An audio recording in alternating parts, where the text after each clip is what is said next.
Dear audience, hello and a very good afternoon to all of you. I welcome you all on behalf of SARC Energy Center. Thank you for joining us today for the webinar on high voltage direct current transmission systems. My name is Mehnaz Khurshid Gardezi. I am working as a communication specialist at SARC Energy Center, Islamabad. I am grateful to our panelists and audience for sparing time from their busy schedule to attend today's webinar. We shall be joined by experts from Hitachi ABB Power Grids.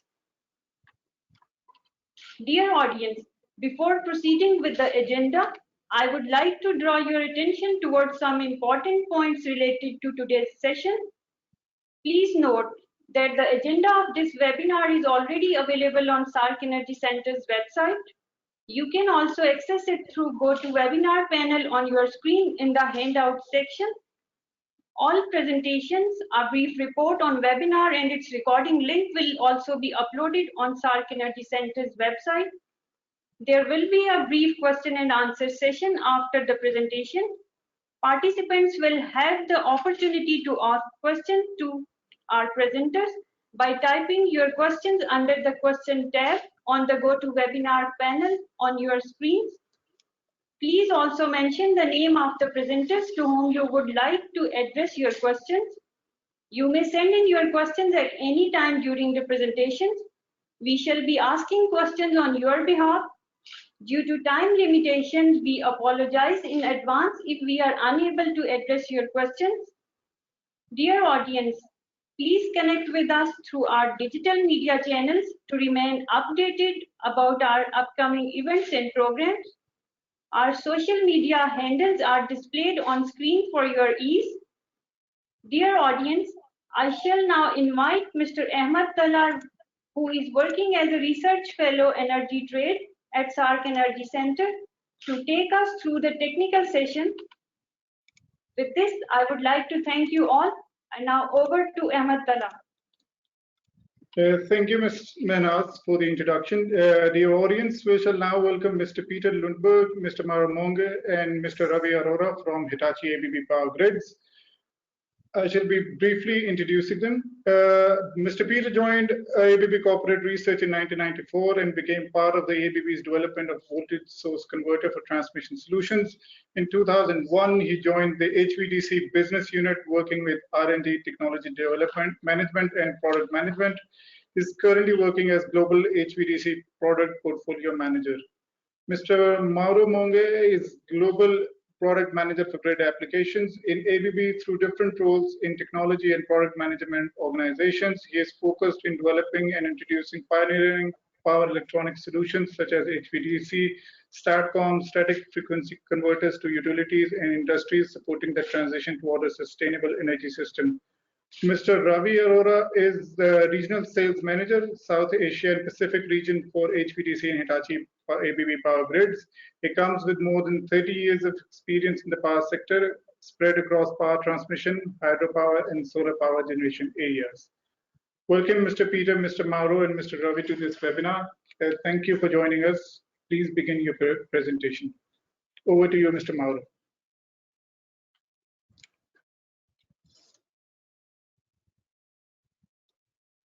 You are mute, Mauro.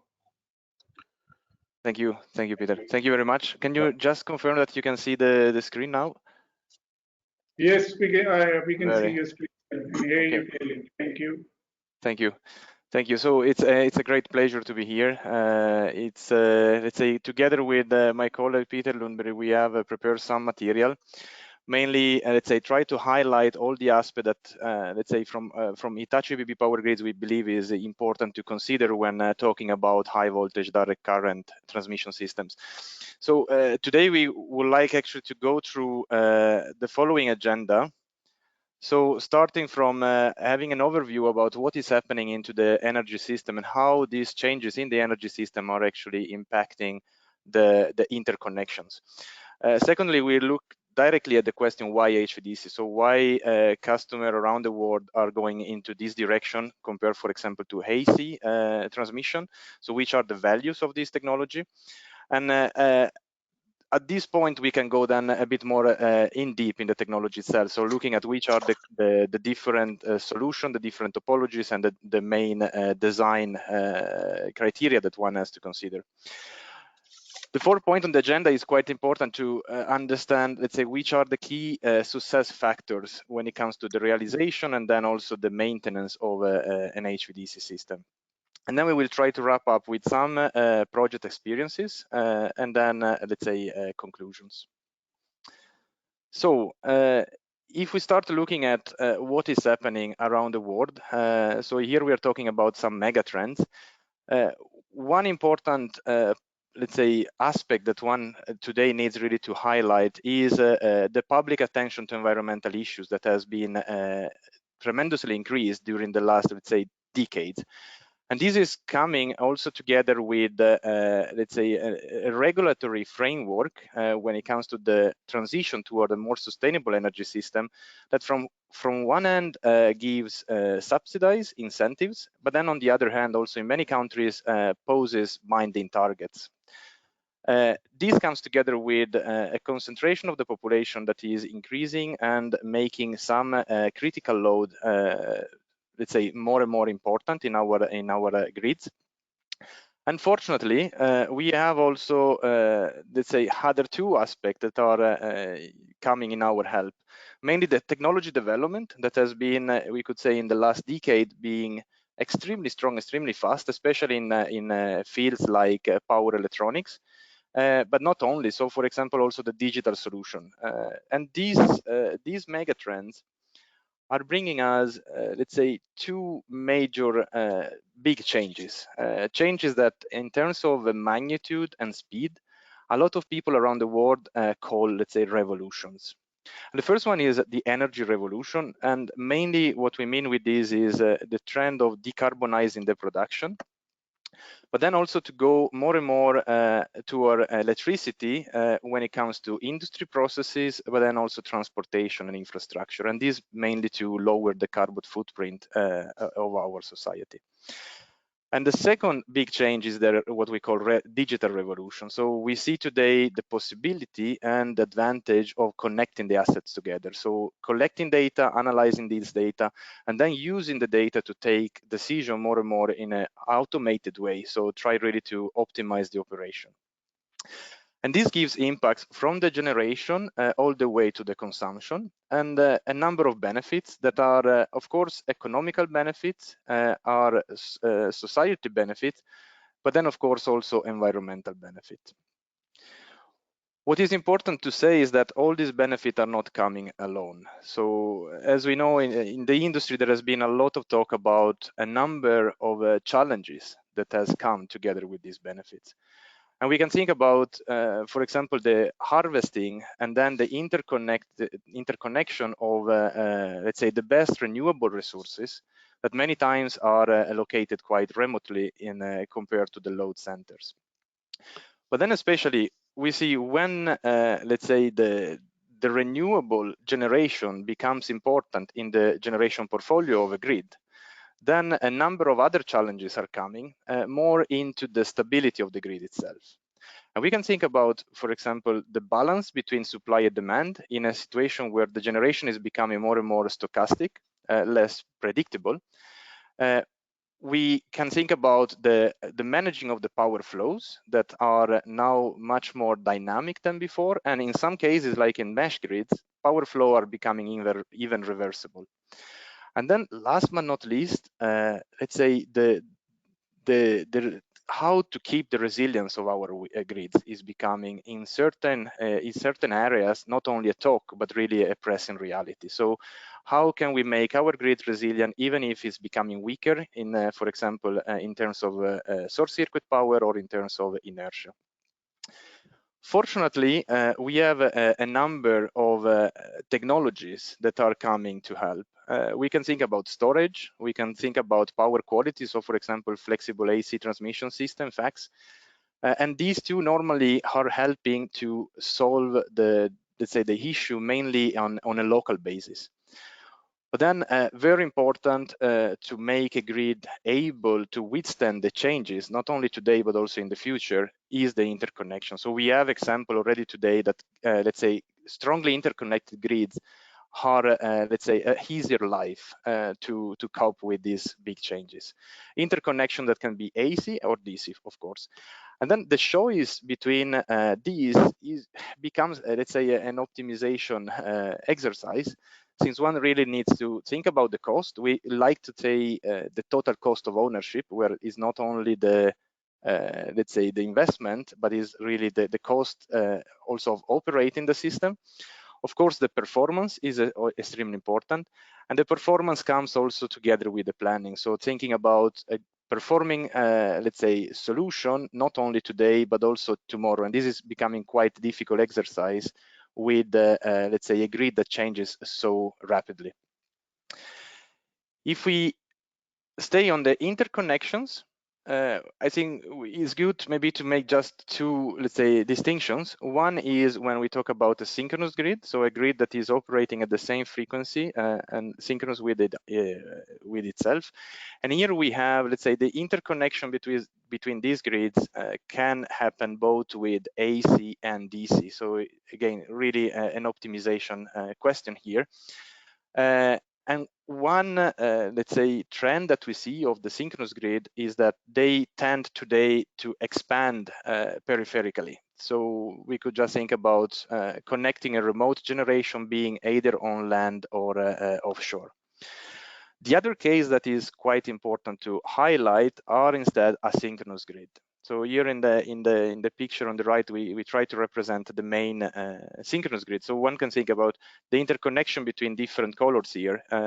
Normally, it's very difficult to synchronize to a synchronous grid. So normally the connection happens mainly through HVDC. And it's important to say that with HVDC as the main tool in interconnecting a synchronous grid, one also get, let's say, an increased controllability and flexibility of the power flow, but then also a number of services that help the two AC grids to maintain the resilience. So we have been talking about flexible AC transmission system, power quality, BESS, and HVDC. And what is the common point of this technology? This is, let's say, try to be represented in this slide that should show one of the major technology trends that we are seeing today, which is really the role of the power electronics in our grid. So if we think about the power grid of 15 years back, the power electronic was, let's say, into niche applications. We had already HVDC, but mainly point-to-point kind of HVDC. We had already power quality equipment, but it was more or less that that power electronic was doing at that time. If we look at the grid today and the grid that we are expecting in 10, 15 years, then we see, first of all, that let's say the electricity has become very much the backbone of the energy system, from the production to the consumption, for example, with transportations and industrial processes.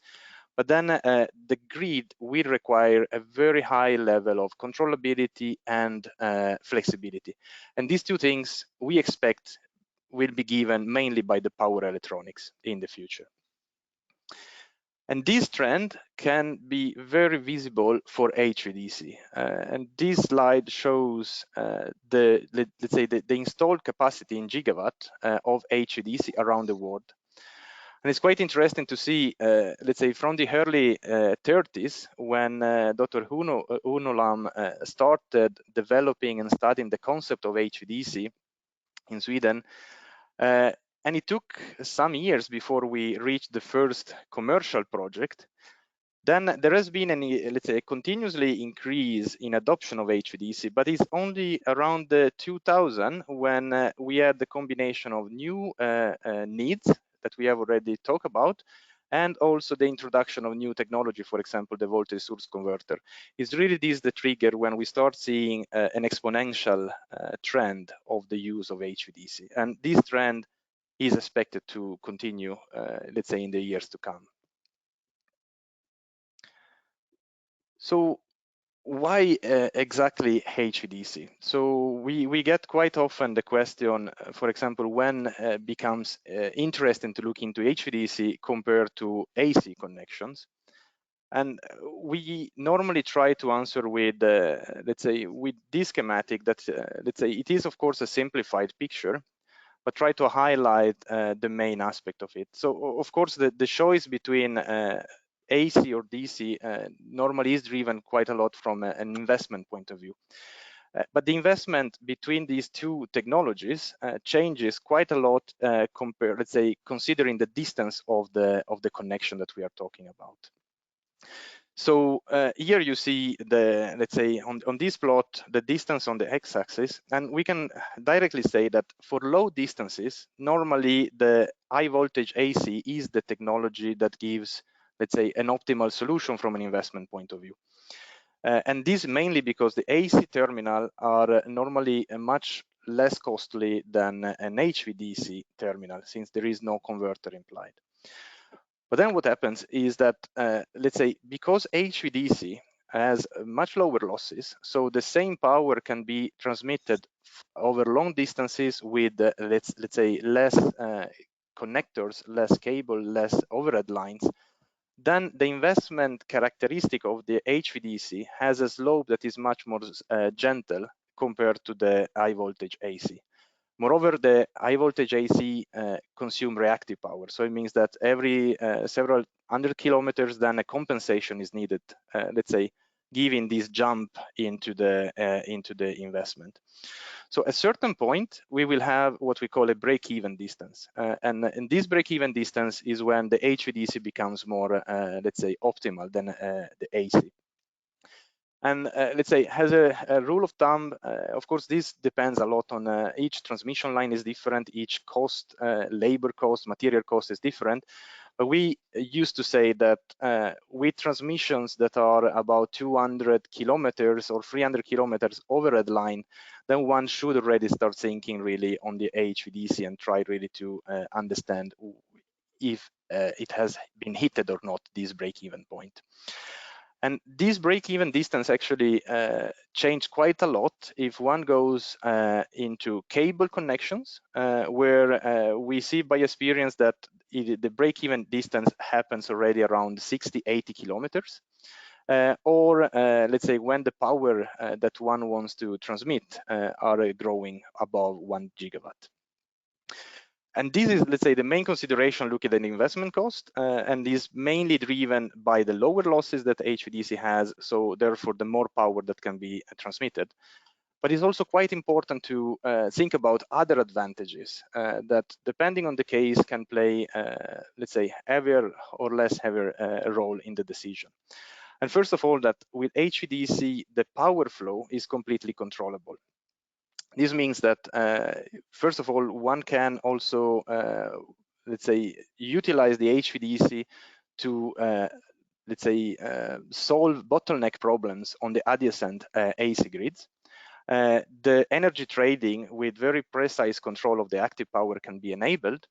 But then it's not only active power that is controllable, but also the reactive power. So each of the station can provide to the AC grid where it is connected a number of services to improve the grid stability.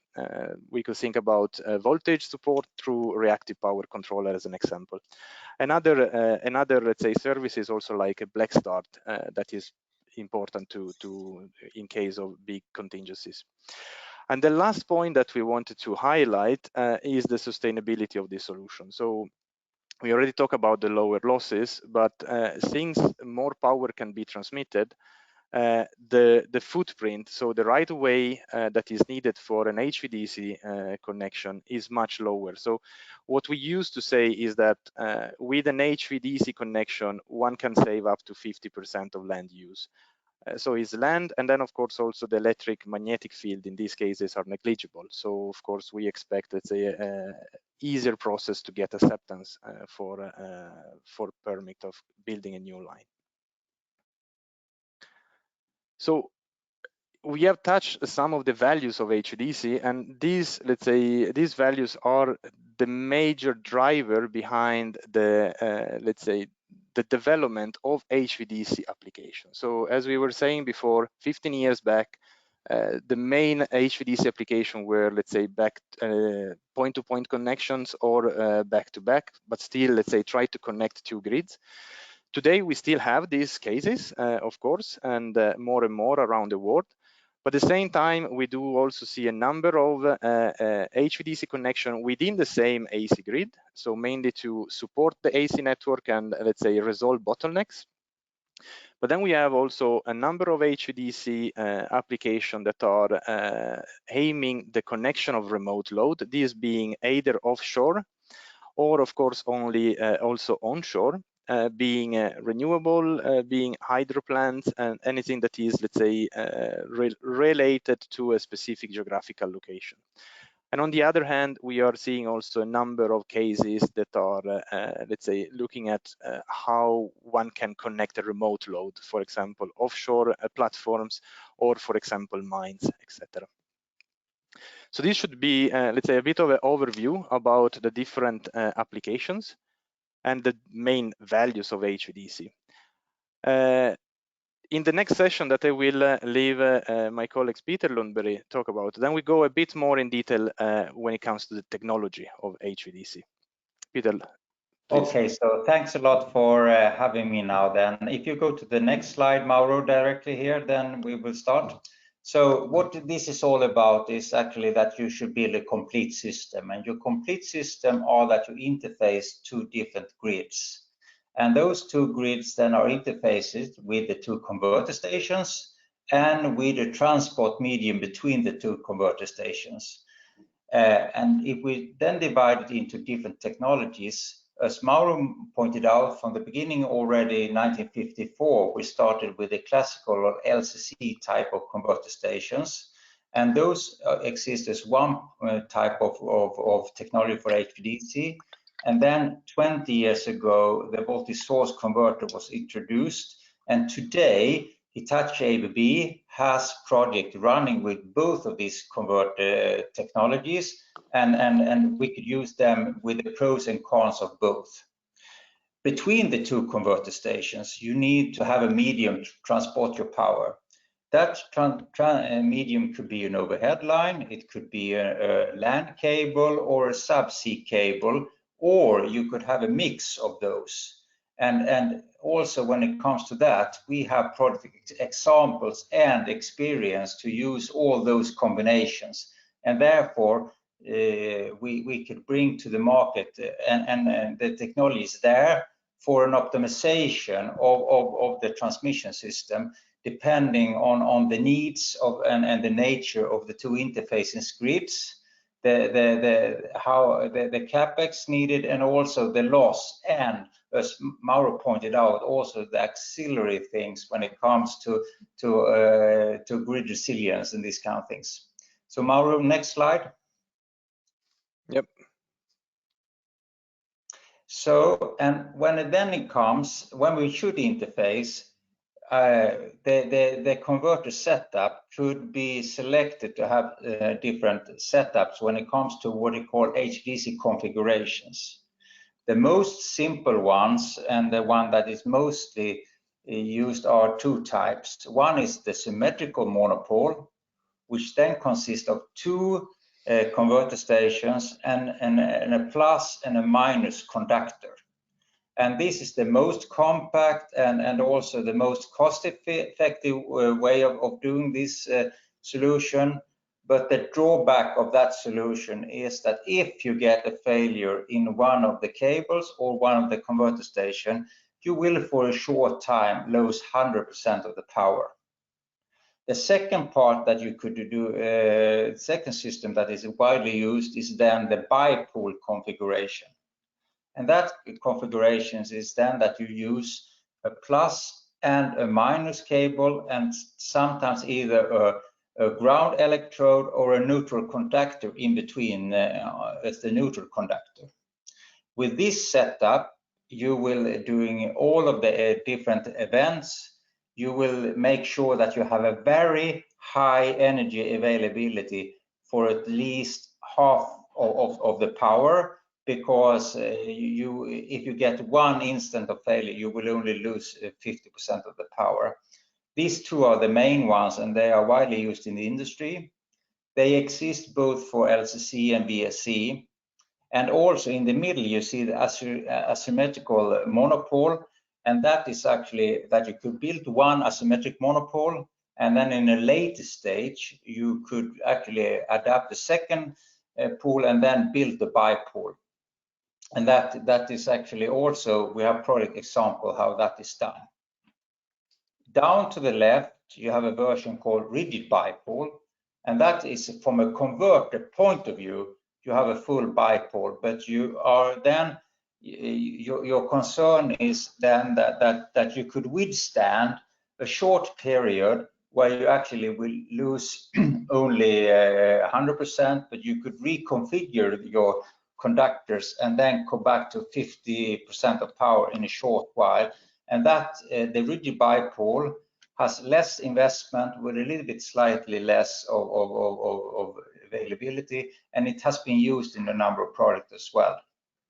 And the two last one is the back-to-back, where you then, if you don't, you have the need to connect to asynchronous grid, and you need all the features of power control and so on, but you don't have any distance between the grid, then the back-to-back is, as you know, a way to use that same. And the last one, and the one that will be emerging, is that you build a multi-terminal system where you don't only have a back-to-back or point-to-point, but you are including more than two terminals. And that technology is available both for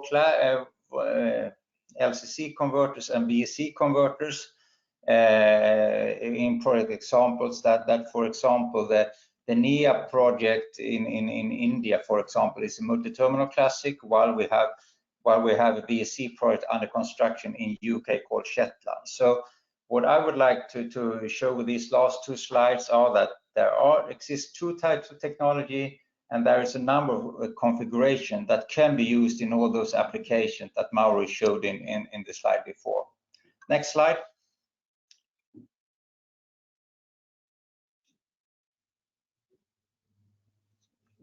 So when it comes to HVDC Classic, that has traditionally been used for very high power transmission capability.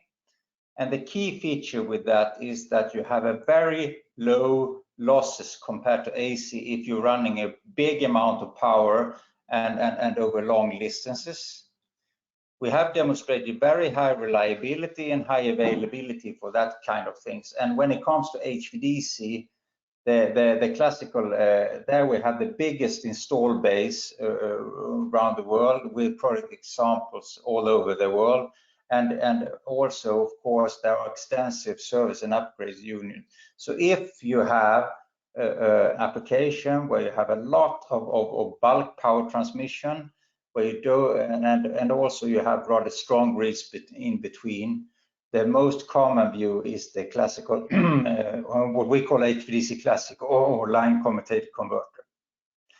That has been around then since the mid of 50s, but since about 20 years ago, or that we introduced it in 1997, the new type of HVDC technology, voltage source converter, was introduced. So next slide, Mauro. So when it comes then to what you heard from Classic about power control and low power is evident for both stations. Going to a voltage source converter, we have some added features.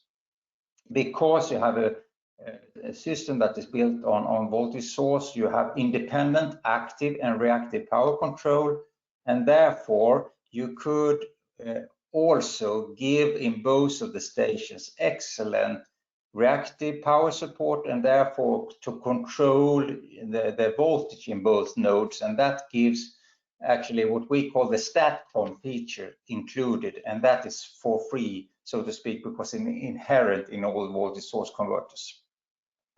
You could have a very fast dynamic control and with the voltage source converter as well. So it's actually the adjacent grid that actually are giving the limitation to how fast you should change the active power and reactive power.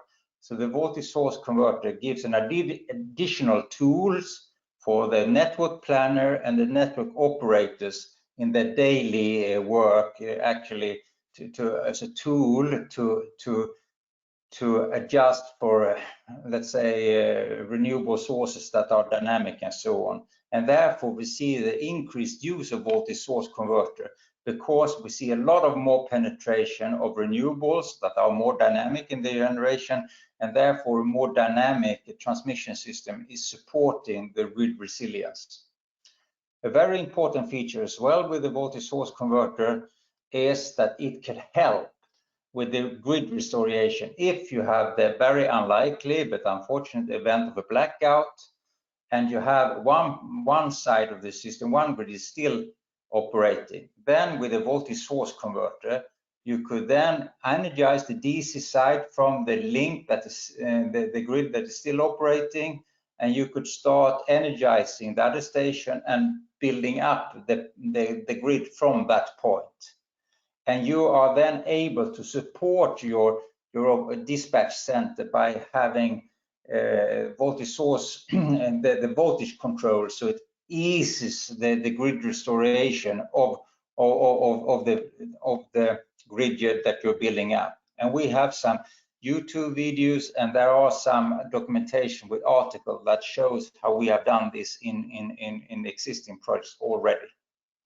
So these are the two features. Next slide, Mauro. What actually I would like to convey with this picture is that during about 20 years ago, when we introduced the voltage source converter, there were a big difference in the losses you had during the conversion of power. But what we have worked with during the last 20 years is to adapt and to make the voltage source converter more perfect. And at present state today, the losses of the conversion with LCC or VSC, they are similar, and the conversion losses in each of the stations are less than 1% in each station. And for most of the applications, actually, that has come to a level where it's economically feasible, because the majority of the losses will be in the cables or the overhead lines between the stations. So that is really, really good for most of our applications. And another thing that has happened is that with the rise and with the development we have done, that the power density of the converter stations has been increased, so the use of land and the physical footprint of the systems are getting less and less. So today we would say that we are also come to a level where this is not a real blocker for using it in a lot of different transmission systems around the world. Next slide. So if I would go more in detail how a classical system looks like, we're going to first look at some of the features of HVDC Classic. So next slide. An HVDC station then is between two systems. So normally you have one side that is the generating, or where most of the time the power is coming from, and the other stations is where most of the time the power is going through. And you have the two converter stations, and inside a converter station you have different parts. In the middle, or the core of everything, is the valve hall where your converter are placed. And that is actually the semiconductors where you're actually then converting the AC properties to DC properties. But with the voltage and with the LCC converters, that process is not perfect. It affects both the AC side and the DC side. And to minimize and make this acceptable on the AC side, you are then adding a number of harmonic filters, and also, as I will show in the next two slides, also shunt capacitors to limit the interference with the AC grid. And on the DC side, you will also then have DC filters. So the main component, and also then to adapt the voltage levels in between, you also have converter transformers. So your converter valve your converter transformers, and the DC and AC filters are the main parts of your classical system. Next slide.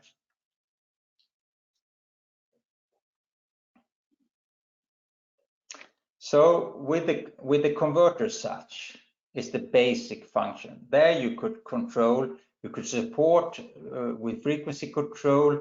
If one of the grids is getting down in frequency, you might need that you would like to bring in more active power, and therefore your frequency control can then order your active power controller.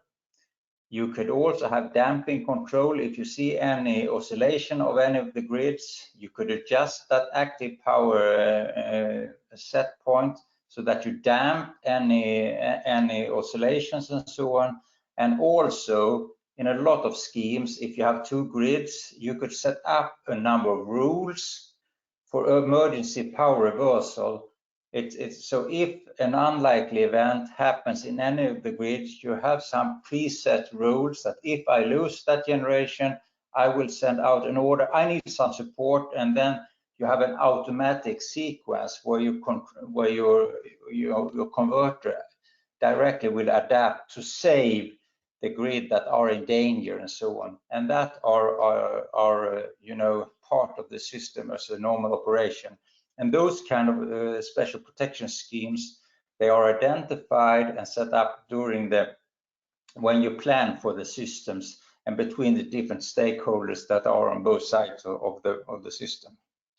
And of course, you in the same way doing the interface, that is also you then define how you should do the restart of the AC ports and these kind of things. But these are dealt with the HVDC control system together with the converter.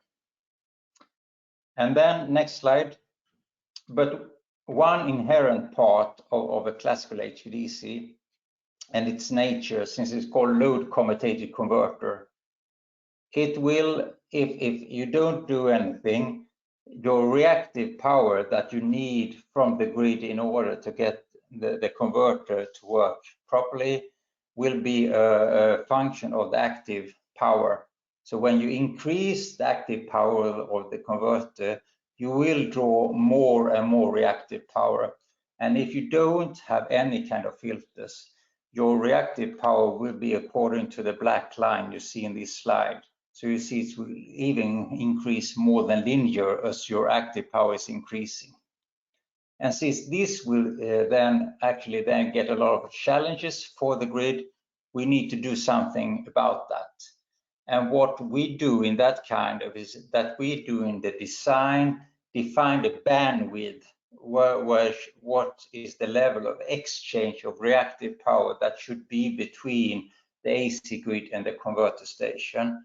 And in the examples that you see here, the result of that design is the red curve here, where you see that what we're doing there, we do a trick so that we actually put into operation different shunt capacitor banks that are then defined.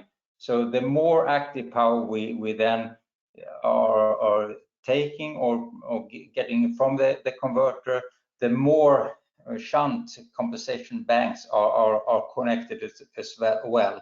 So the result of the converter operation and the control system also with automatic in and out connection of your shunt banks is the red curve as you see there. So we keep a balance between the grid and the converter station. Next slide. That is the fundamental reactive power. Another part that you need to take caution of is that since the LCC has a feature of thyristor control, it will generate a number of harmonics to the grid. And if you don't do anything about it and you have a 12-pulse bridge, you will have quite a lot of harmonics of 11, 13, 23rd, and so on. There is specific harmonics. And that, of course, according to grid codes and so on, is not acceptable.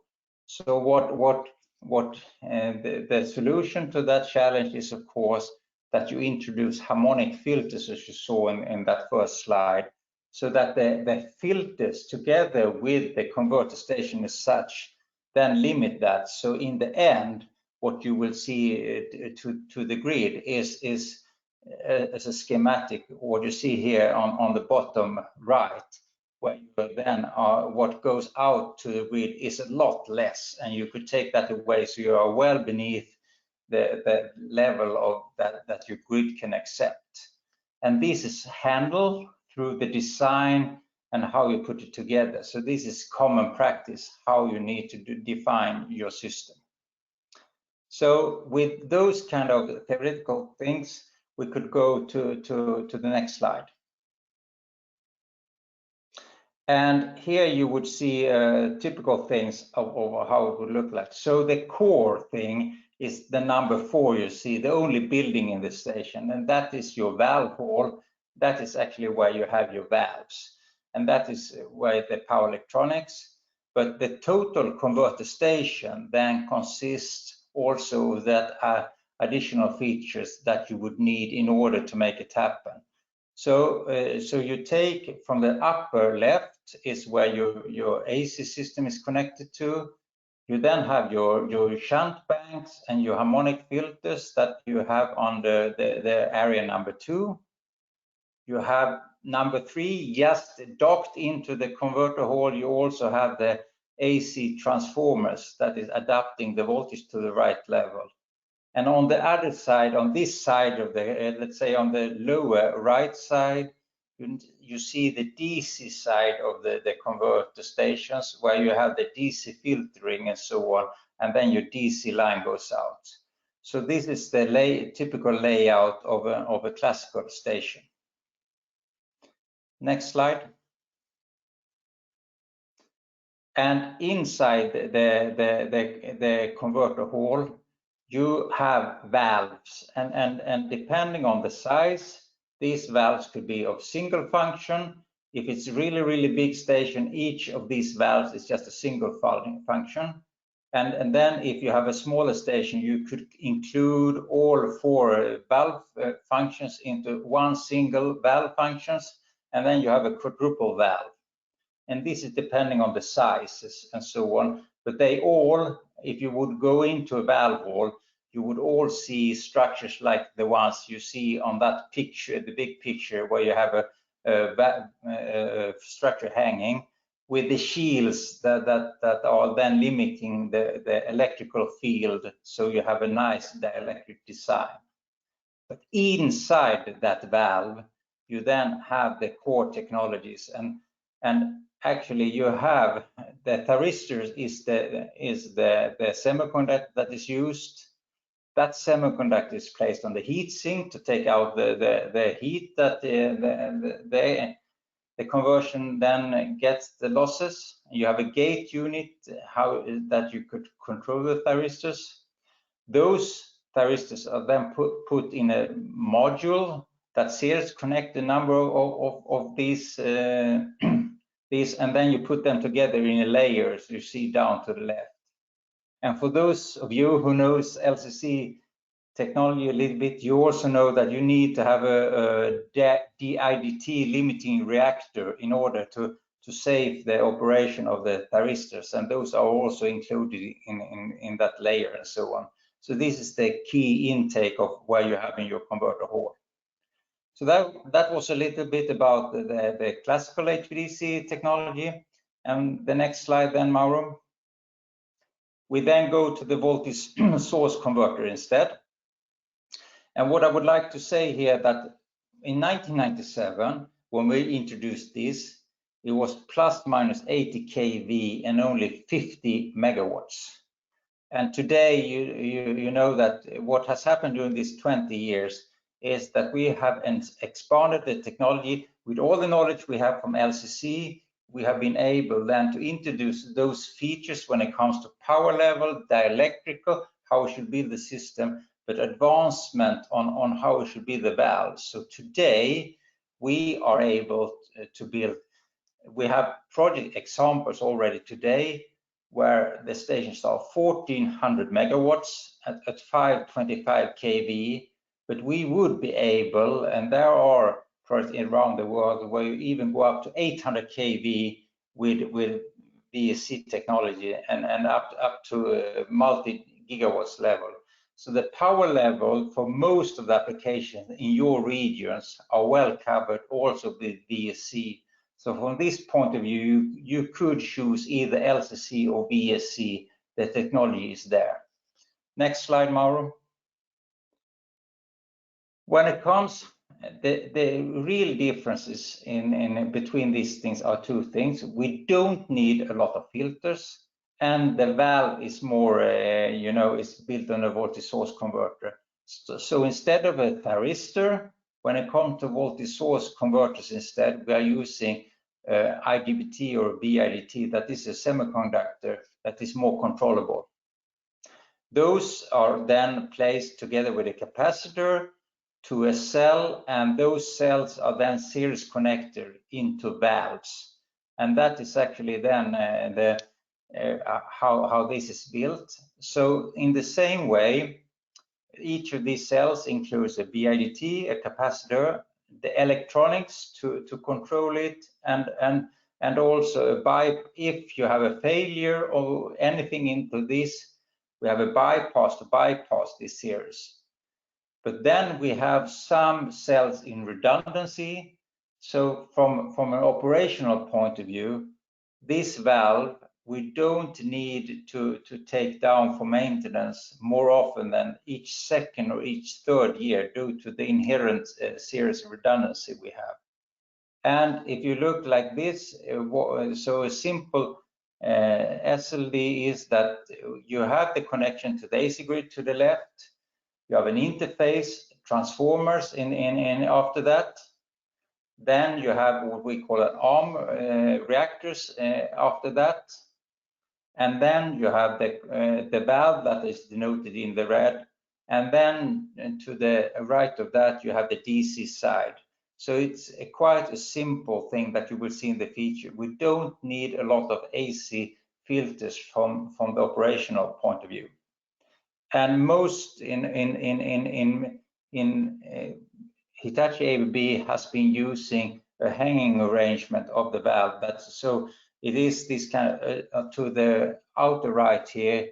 You see then 2 layers of the cells and with the dielectric shields. So this is how one of the structure looks like. The next slide, Mauro. So if you would like to see the difference, how it could look like, and 2 examples.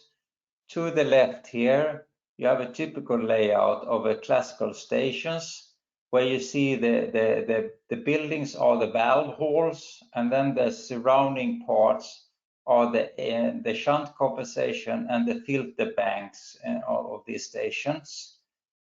And to the right, you see a site of a 1400 megawatt plus minus 525 VSC stations. And you see the appropriate sizes of these levels where you have also to give you a view that, so you see it's more buildings and less outdoor filter yard when it comes to VSC, while you have more AC equipment on the classic ones.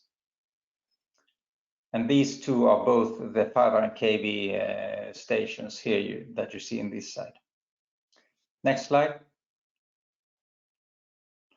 And then if we're going on, and here are where we are today. But going on forward, this is just the beginning. You're seeing a rapid increase, and Mauro showed you some of the respective challenges that we believe we need to solve in the future. And there are still some elements that we still believe that we will do in order to become an even bigger tool in the solution of transmission, and that we will take an increased share, maybe not only being a niche product, but being a real alternative to AC. And one of those things are, of course, to not only be point-to-point, but also be connected in multi-terminal, and actually that you could share and increase the use of HVDC. But in order to make that happen, we are working on some key enabler. One is actually then, of course, to perfect the multi-terminal schemes, but also being able to have multi-vendor, so that in a multi-terminal system, not all of the systems are from one supplier. In order to make the multi-terminal systems wider, we need to find the right interface way and the right interfaces, so that you could add a third or a fourth stations afterwards and so on. We have shown how you could do it with single vendor today, where you have a point-to-point and you are in a later stage add a third or a fourth. That is already done today. The next step is actually to go on further to expand that to multi-vendor, and that we have actually on the roadmap to make that happen in order to increase the VSC part in the world. And also, if you go to a very big multi-terminal system, you cannot have the complete DC side as one protection zone. You need to be able to divide and protect part of the grid if a certain line or a certain cable goes together. And the key to being able to integrate that selectivity is to introduce a DC breaker.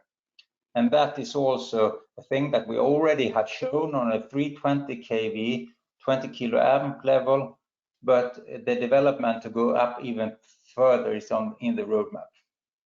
And then in order to make the control, you need to have a DC grid control and protection. And also, if the sites really need, the element of HVDC GIS is also important. And all these four parts are things that we are working on both as a company, and we see the industry to enable us to go the next step from point to point into really the DC grid technology for the next step. I think that next slide, and I think that's put us then into the part where you will take on for a while now, Mauro. Yes, thank you, Peter. Yeah, exactly. I mean, in this session, we would like mainly to highlight some of let's say key success factor, at least from our point of view, from Hitachi ABB Power Grid point of view, key success factor to really realize and maintain an HVDC in the optimal way. So we already talked in the first part how big and quick has been the growth of the use of HVDC around the world. So we are talking about 300 gigawatt that is already installed. So a growth that is actually 3 times bigger than, let's say, the growth rate for the GDP. And what we are actually very proud of is that of these 300 gigawatt, more than 50% of the installation are actually coming from us. So we have got a number of, let's say, experiences from all these years in the, let's say, in the making. And if we would like to really look at the complete process, what do we believe that is important is to, let's say, take the HVDC project as an integrated process from the very early, from the beginning when, let's say, the customer is more interested about feasibility studies to understand which is the business case, which is the main technology, the best technology that can be utilized, all the way to, let's say, executing a project, and of course then also operate the asset in the future. And for us, it is extremely important, of course, to leave on some cornerstones, like, for example, safety, that can never be, let's say, compromised along the whole process. But then another very important point that we believe is a key success factor is the cooperation between the supplier and the customer. And this we will see, it is extremely important because the HVDC is not a standard project, is not a standard solution. I mean, every HVDC is special. The customer has special requirements, the site is special. So the cooperation between the two parts is extremely important. And one good example is looking at, let's say, a simplified picture of the control design process. So what are we normally doing is that everything starts with a number of customer inputs. and especially the technical specification from one side, and then of course the network data. And what we do as a supplier is that we take in the technical specification. We start from a base design, which is in, let's say, putting together all the lessons learned and the best practices that we have. But then already in the beginning, it starts a very detailed process of customization. So the customization goes into two directions. So first of all, understanding which is the main circuit design that we want to have. So the main, the rating, the different, not only of the converter, but also of the interfacing station, etc. And then defining the control system. On the other hand, the network data will generate an equivalent network that then it is utilized into simulation models. And then, let's say, it starts an iterative process here where we utilize these simulation models that are simulating, of course, the grid and also the equipment that we are providing, a number of studies, and then this is iterated with the control system design. And during this iteration, let's say the cooperation with the customer in terms of course, first input, but then also review, feedback, and approval.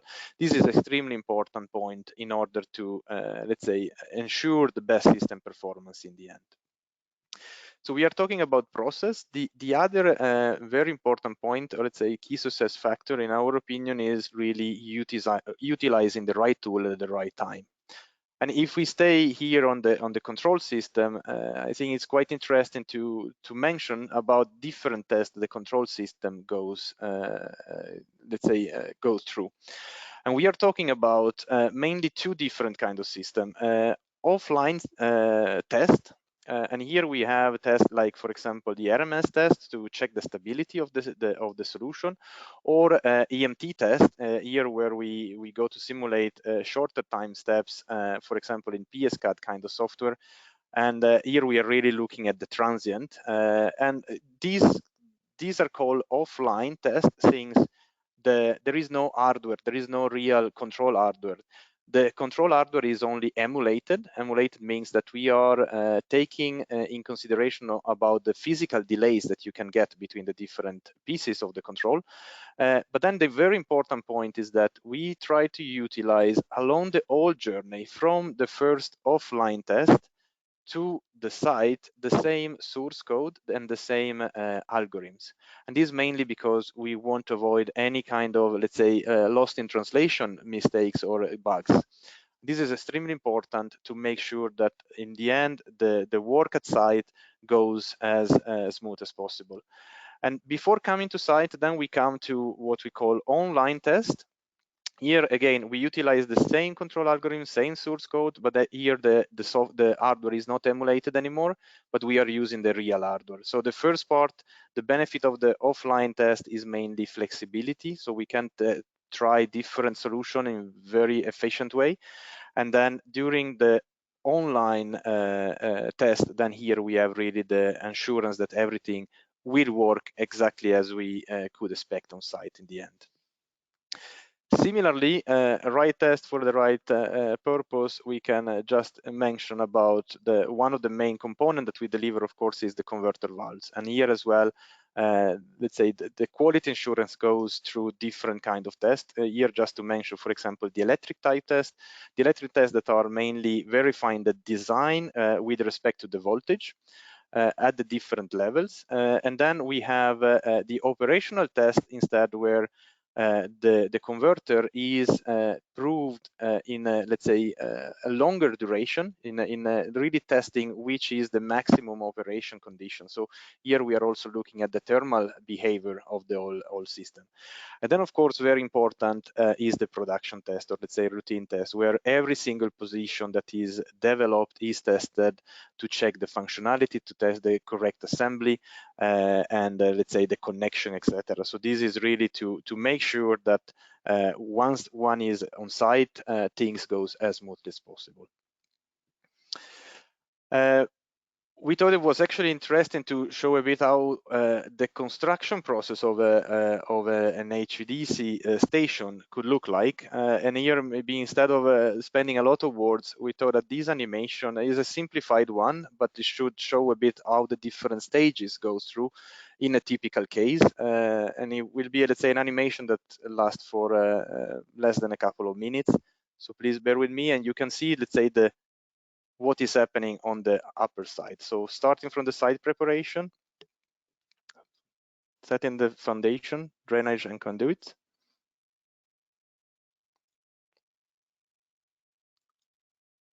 Then we start with the Y wall, so building up the Y wall with the structural steel first, and then looking at the cladding.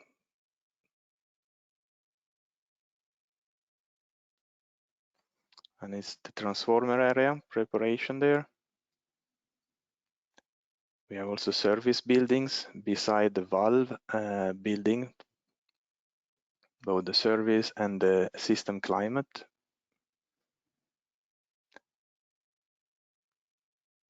Then it starts the installation inside the different environments.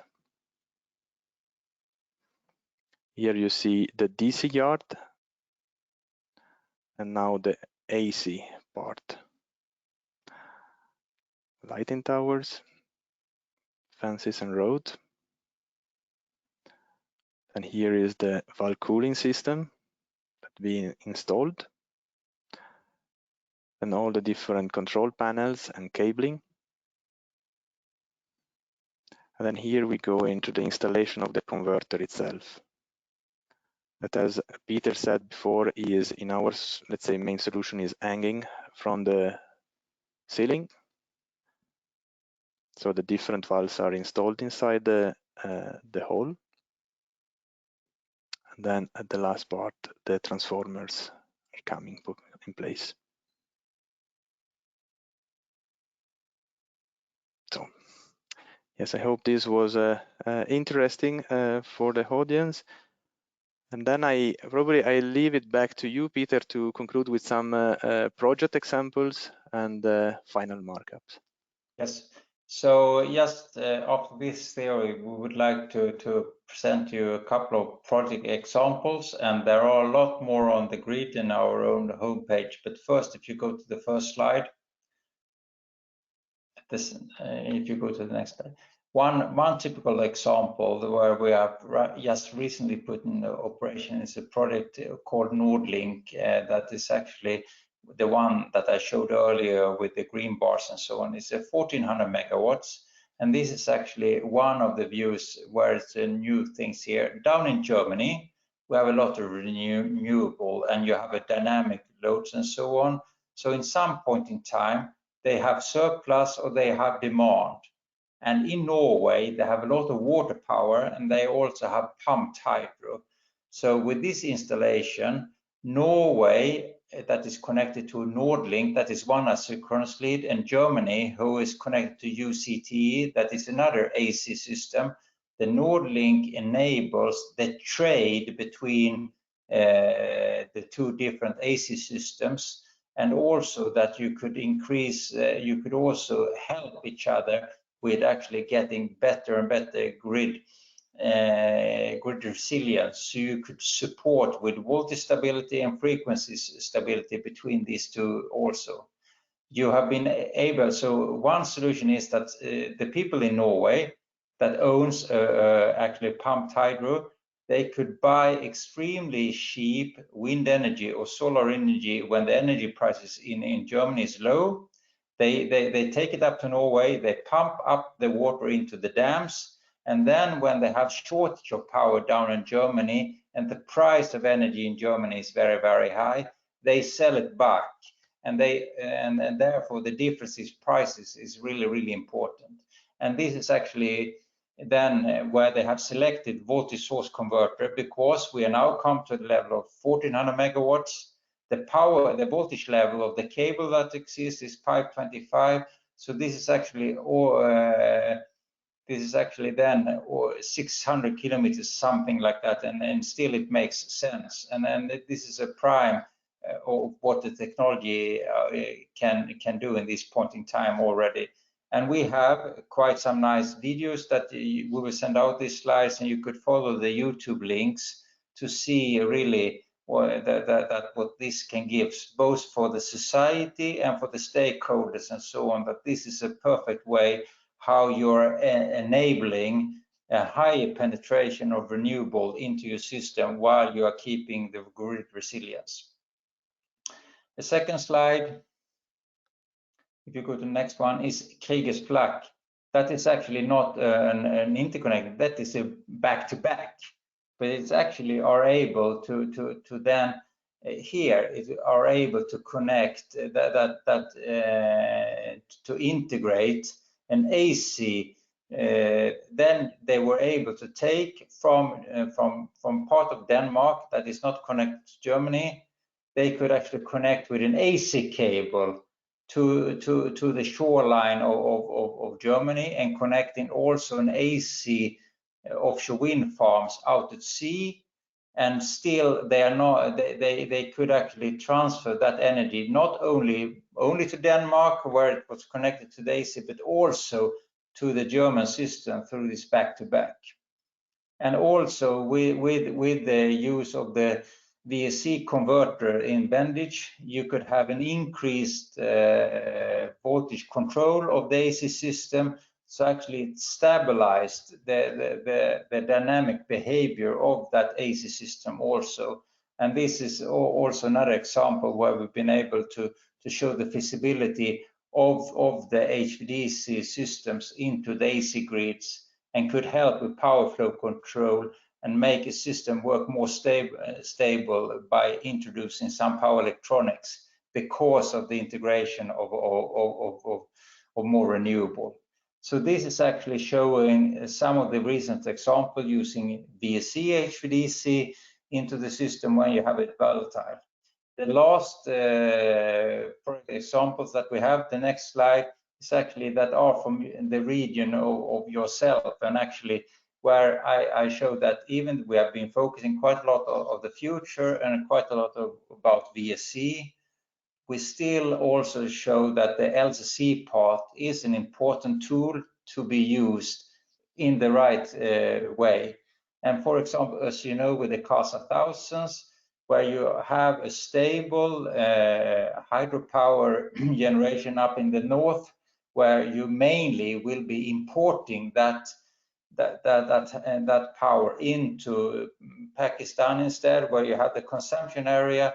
So you know it will be more connection of remote generation into your system. Then LCC serves is perfectly fine and will be a nice and valuable part of solving some of the challenges you have in your region. So with that, I have shown you a couple, 3 examples of how we recently have been able to be a toolbox into solving these kind of things. And then as the closing remarks, if you go to the next slide, I would say that what we have been trying to show you now for almost an hour now is that we have a challenge to solve. Due to the climate change, we need to have a more sustainable energy transfer. And HVDC could be one of those tools that are enabling by being able to introduce more renewable power, transmit that power over longer distances, supporting with grid stability, even though your production will be more volatile, and that we're taking less footprint and therefore we are more sustainable. And the technology is there, but we need to continue with the journey to get it more widely used, to get it more and to take the next step. So together with academic customers and everything, we are here to take the next step. And we are with that. We would like to conclude mine and Mauro's presentations, and I hope you enjoyed.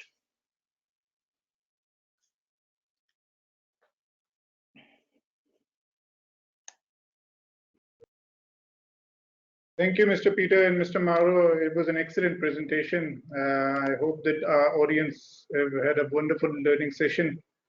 you quoted a lot of relevant examples, and we have received a lot of questions, which also depicts the interest of the audience.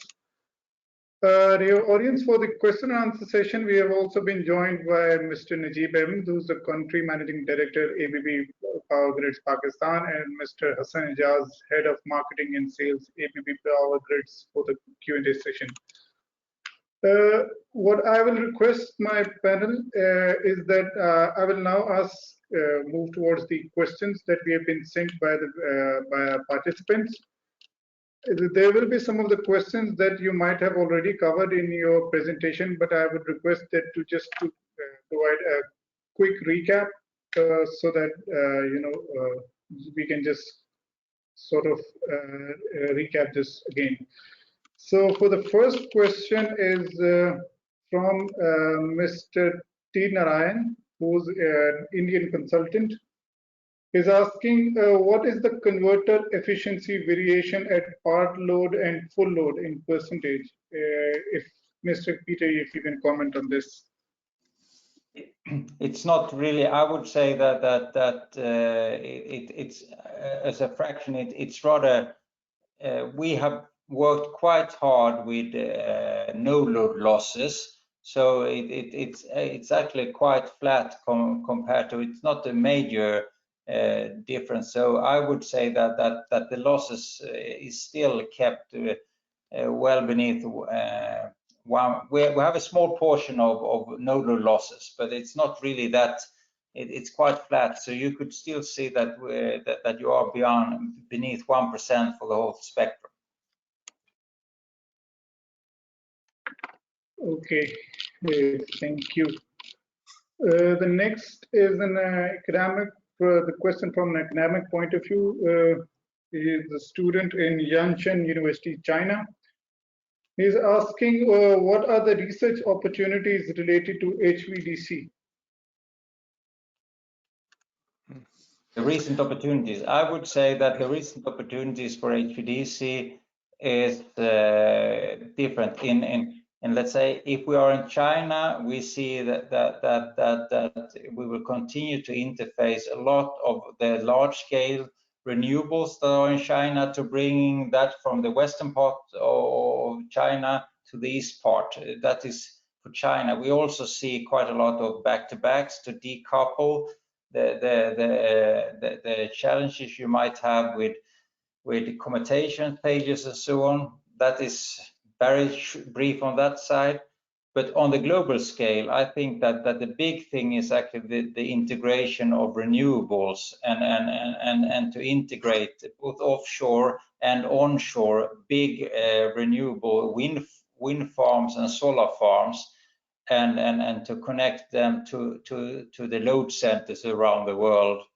And the third thing I also believe is that we will see HVDC in parallel with AC line. If you get congestions and you're not able to build a lot of new overhead lines, you will have HVDC in parallel there due to that you have power density. This is a very broad, and I just want to give some insights on that in this forum.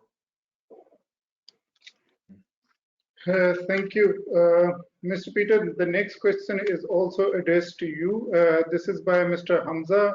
He's from working in Institute of Policy Studies, Pakistan. So he's asking, designing the power protection system in multi-terminal system, do the HVDC requires the same configuration on time and relay settings as a conventional HVAC system, or is it different? No, on the DC side, there will be special DC protection system. So on the AC side, we will have similar AC system protections, but on the DC side, there will be DC protections. So on the DC side, DC multi-terminal, there will be DC type of protection systems. Okay, thank you. The next question is from Nepal. He's from Alternate Renewable Energy Association there. Mr. Jeevan Kumar is asking how economical is HVDC back-to-back for cross-border interconnection compared to AC synchronous interconnection? Maybe I can start taking this, Peter. I mean, let's say normally the driver for a back-to-back is really this asynchronous behavior of the two grids that has to be connected. So let's say generally, if the two grids are synchronous and there are already other AC connections, so the synchronization of the grid is also strong, then is more an AC that is a favorite, let's say, solution. At the same time, of course, if the two are asynchronous, then a back-to-back is probably the perfect bullet. Another point is also if the synchronization is quite weak, then the back-to-back can also support in, let's say, for example, maintaining the reliability, the resilience of the two grids, and in case of let's say unfortunate events of, for example, blackout, then the back-to-back would be the one that could then facilitate the black start of the, let's say, faulty grid. That would be for me a kind of overall picture. Don't know if Peter, if you like to complete. No, I think that's cool. I fully support that. So the only thing could be if you need some power flow control, but that's okay. Yes. Yep. True. I think, yeah, most of the technical advantages will drive this back-to-back connections between the countries, and the value which will come from that part would be able to justify even the increased cost that comes from back-to-back connections of DC. Okay, thank you. Next question is also addressed to Mr. Mauro, but if anyone else would like to contribute, they can. The question is how, this is actually from Mr. Deepan Sharma from Group Power Bhutan. He's asking how does HVDC transmission system compares to AC transmission systems in terms of the protection, coordination, and testing requirements, the requirements and the frequency of conducting protection, coordination, study, and testing. Does HVDC has advantages over AC on this these aspects, or is it the same for both?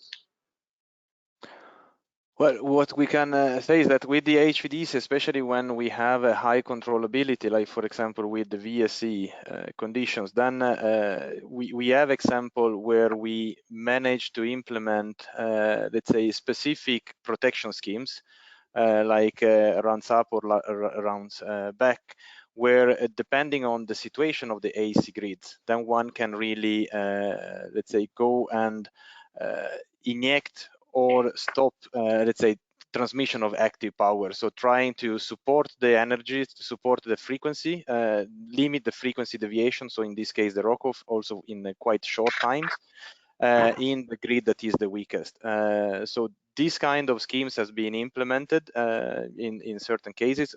One example, I think one could mention the maritime link in Nova Scotia. So there are a number of thanks to the controllability, there are a number of functions that one can have with the HVDC that otherwise with the AC would not be possible. So there, let's say the system behave more in a passive mode in this case. Okay, thank you. The next question is from Mr. Faisal, who's working in Pakistan Private Power and Infrastructure Board. Is asking what are the deciding factors to decide between LCC, HVDC, and VSC, HVDC topologies, how the reliability and cost of both options compare with each other? I believe that you should. I think that you should try to work quite in parallel to beginning and see if it depends actually on the features that you have. If you have strong grids and you only want to have bulk power transmission, then you might go for LCC. But if you have difference in network strength, if you have more dynamic, if you need for voltage control and these other kind of features, then I think you should be more and more interested in VSC. But actually, I think that when you start this planning, you should be a little bit agnostic in the beginning and to see what is the pros and cons and take it step by step. And if you see the additional value of VSC, then I think you should go on forward. Just as an indication is that in the European framework, today, 90% of all the projects that formerly were classic are now VSC. So we see a shift as years goes by, how more and more of the projects are becoming VSC because of the difference in losses, the difference in sizes, and also in the difference in cost is actually getting less and less, and therefore it's becoming more and more easier to go for VSC. But I think you should start rather neutral and then take it step by step. But we see over time that more and more project turns into VSCs. Okay, thank you for the explanation. The next question is also from Private Power Infrastructure Board, Pakistan. It's from Mr. Isa bin Bashir. He's asking, for a country like Pakistan, where there remains issue of power system stability, which HVDC technology suits us more, if the deciding factor is just not only cost. So that's more of comment if you would like to add to this. I think that actually that I believe that Pakistan is the kind of countries where you might have this diversity, so that it might be more and more interested to also investigate if VSC will work. Yes, that's a comment on my comment, so to speak. So I totally agree that it is interested to check both technologies. Thank you. Also, Next, could I add something? I would just add. Yeah, sorry. Yeah, I'll just add here, like Pakistan, we have a long transmission line power network, so HVDC is definitely an advantage there. And similarly, as Peter already mentioned, that HVDC has a certain advantage on the renewable integration. And Pakistan government has a clear focus on the renewable segment to increase our renewable power by 30% by 2030. So that clearly demonstrates that we will have a voltage, power, frequency control while transmitting, evacuating power using the HVDC transmission. Also, I think in the context of regional cooperation and the SARC, as we discussed today, HVDC will be a very good idea to exchange power among the neighboring countries, and that will also add the stability to the whole power system of the region. And similarly, if we add here, since we have the concept of this reverse power flow, but due to the bi-directional, so customer has advantage to share and trade the electricity. And in future, all the markets are going on the CTBCM mode. So where you have a competitive trading electricity market, so then HVDC can play a vital role there. thank you. The next question is actually related to this question, is also addressed to Mr. Najib, if you can please answer. As the question is from Mr. Umar, who's working in China Electric Power Corporation, Pakistan. He's asking, as Pakistan is having weak AC network, how the CASA 1000 project will ensure network stability?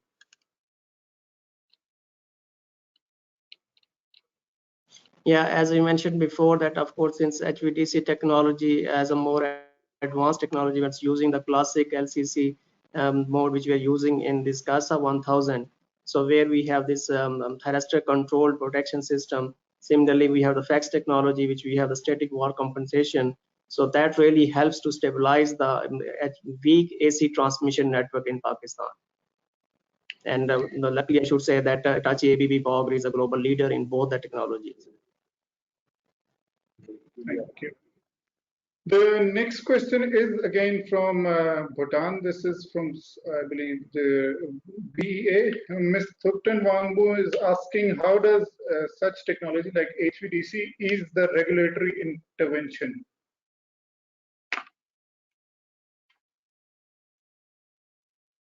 I think that I don't, maybe if I end, but I take it first. The VSC has actually quite some possibility to both commit to grid codes, but also it's actually able to do quite a lot of trading, and it's highly done. It can support with trading and regulatory. So I think that it has the features to enable this regulatory effect, but you have to work in your region and in your council to set up the rules how you should do with these kind of tradings. But we see other regions that are moving, and I think the technology will not be the limiting factor. But so we will support, but it has to be done on the regulatory and the financial part as well, if I understand the question right. Yeah. Okay, so moving on to the next question from Mr. Ajit Pandit from India. He's working with IDEM Farm Infra in India. He's asking, how does maintenance costs and life cycle operation costs compare in case of LCC and VSC? I think they are common, or they're quite equal, or they could also be, they could even be less in VSC, because when it comes to LCC, you have a lot of breakers and other things that needs a lot of maintenance, you know, while you have less moving parts in the VSC, but they are quite similar or even better with the VSC, I would say. Okay, yeah, please complete. Oh, so and we know that it's not really, it is, so I just wanted to say that it's quite similar with the bow system, or even better with the VSC. I will leave it with that today. Okay, thank you. The next question is again from Mr. Faisal from PPIB Pakistan. This may be a bit more specific in terms of cost, so maybe you can just give an idea if you don't have the exact numbers. He's asking, can you please give the breakup of 300 gigawatt installation in offshore and onshore deployment, and further the HVDC is considered as low carbon footprint technology. Is it due to low losses and evacuation of power from remotely located renewable energy projects, or some other reason too? The question is being asked in the context of energy transition towards low carbon sources in Pakistan and execution of further transmission projects to cater higher share of renewable energy sources. Let's say, if we look at the reason why we place HVDC as a sustainable solution, we could say there are many different reasons. First of all, let's say, being the technology that enables first the connection, the harvesting and the connection of renewable resources. And then secondly, also the connection between countries that have different production portfolios. So for example, if we take the example between England, let's say Great Britain and France, we have seen that, let's say, thanks to HVDC connections or Great Britain and Norway, thanks to Great Britain HVDC connection, one can trade more green power between the different countries. So overall, let's say the carbon footprint of the region becomes lower. So that is, let's say, on the macro scale. Then if we look at the solution itself, then one example that we gave is already on the land, on the use of the land. So is, of course, it's not only carbon footprint, but is also, let's say, environmental pollution when it comes to, let's say, use of land because of the transmission lines. And then the third point that probably I would like to highlight, as you said, and how, as Peter also has shown in his presentation, a lot of work during the last, let's say, 20 years has been really put into minimizing the losses. So if we look at long distances transmission, then the losses of the converter station today are extremely low. We were talking about below 1%, and the losses, of energy losses that one gets from the transmission itself is really not comparable anymore. I mean, of course, the HVDC and long transmission has a much better losses performance than the AC. So this would be, in my opinion, the first 3 points that I would highlight from a sustainable point of view.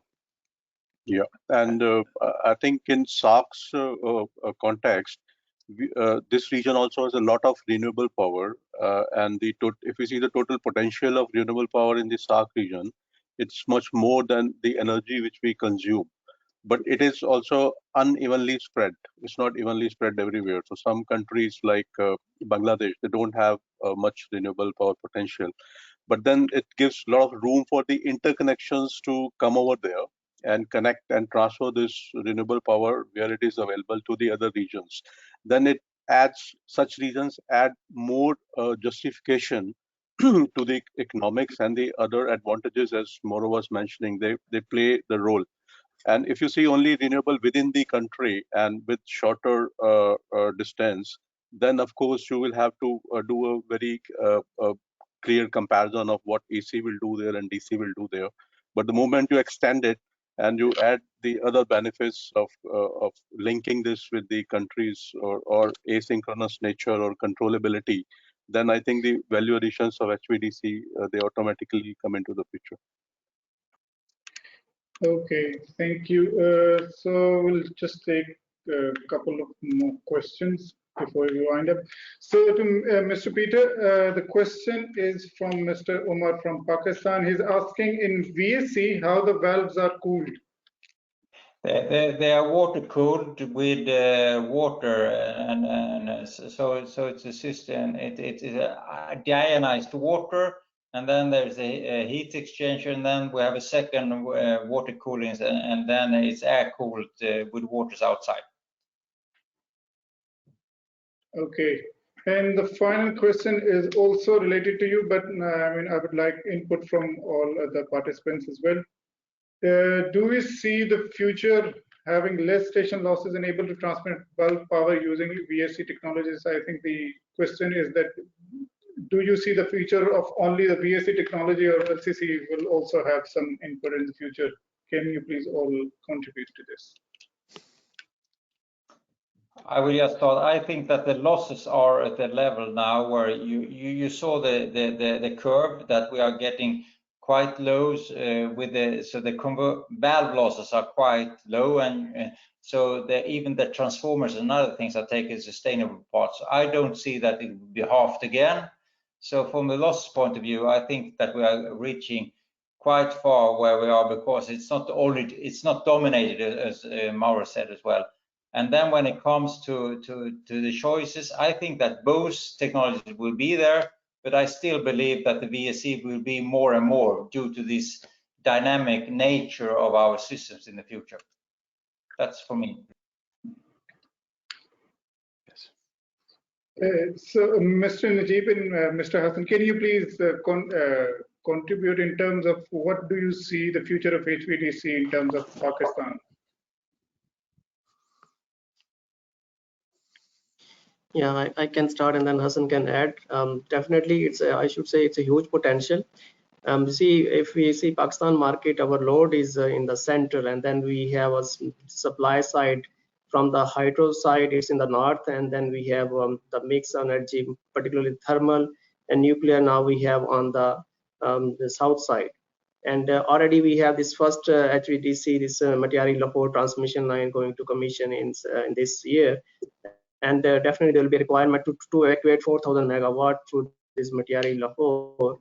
And there is definitely a requirement to have an N-1 setup for this HVDC to have, you can say, uninterruptible power evacuation from south to the north to the load side center. Similarly, there are a lot of hydro potential in the north side. So where also we can see that HVDC light technology can play a very important role when it comes to the challenges which we are facing, like a right-of-way challenges on the mountainous areas. So their HVDC light technology using the underground cables can really help to have this kind of opportunity in the HVDC sector in Pakistan.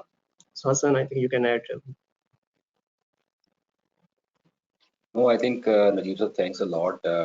You have already elaborated, let's say the important areas of focus, specifically when it comes to the HVDC utilization in Pakistan. Definitely, there are a lot of potential of renewable. Not only in the, let's say, the southern part of the Pakistan, but of course in the northern areas, as you rightly mentioned. And we also understand that a lot of feasibility studies, a lot of let's say grid integration related studies are being done by various foreign consultants as well as by NTDC. So we are quite hopeful and optimistic that the future of HVDC, whether it's like HVDC Lite or HVDC Classic, it is quite good. It is quite fruitful in part of the world. And I fully agree and endorse what Mr. Ravi just said. I mean, it's not only the matter of connectivity within the countries. It's a matter of connectivity with the regions and with the, let's say, territories. And with the inception of this CASA 1000 concept, I'm quite optimistic that this will not only be limited to this, but it will be, let's say, connected to the other countries and other territories and subcontinents. So that's it from my side, and thanks a lot, Mr. Ahmadallah, for arranging this wonderful session. If you have any question, if there are any, let's say, queries or something to be clarified, we can have even questions offline and we can address those questions. Yeah, sure. Thanks a lot. Thank you all. Mr. Ravi, if you'd like to conclude that what Mr. Najib and Mr. Hassan has covered. So if you'd like to conclude it from a regional perspective, then basically we can conclude on that. Yeah, thank you, Mr. Ahmed. And first of all, I would like to thank SARC Energy Center once again for choosing this topic, HVDC, for today and giving us this opportunity to talk about this. I think HVDC for our area, SARC area, is an idea whose time has come. And it's time, we have discussed why its time has come, and we all need power which is clean power, which is sustainable power, which is affordable power, which is reliable power and secure power. So all countries in our region need this, and all these 5 objectives of power which we can have can be very well served by the interconnections which we have discussed today. As we discussed, we have a lot of renewable energy potential here, which helps in serving the sustainable and clean power objectives. Unfortunately, this is uneven. So we need to have interconnections which will distribute this evenly across the region. And as Mauro said, interconnections can be AC and DC, but DC in our region will have definite edge here, particularly because of the controllability region. And we discussed that it could also bring in the trading of power. So controllability through HVDC is something which is a proven example in Europe, and it leads to a lot of wealth for the countries as well because of the trading. And secondly, because of the asynchronous nature. So there are many challenges in making a regional grid. And I think most of these challenges can be addressed through technology. And HVDC is one technology that can bring in this asynchronous nature of operations, which still give independence to the control centers of managing the grids. And one fault cannot go to the other region. So together, I think there's a big potential for HVDC. And this is an idea whose time has come. And we thank SARC Energy Center to bring this into the picture. And we hope that we will see more and more HVDC connections, which are the potential interconnections we have been talking about for a long time, linking all these countries. So thank you once again, and giving us this chance to speak about this. Thank you, gentlemen. Thank you to all of you for your wonderful presentation and your active participation in the question and answer session. I hope that my audience today have really enjoyed this session and they have learned a lot from you all.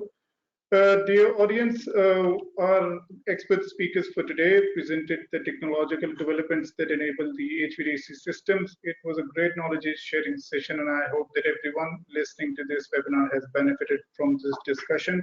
And as Mr. Ravi has rightly concluded, that the regional power grid can be created using this HVDC interconnections. So hopefully we can all contribute to the regional interpower connection.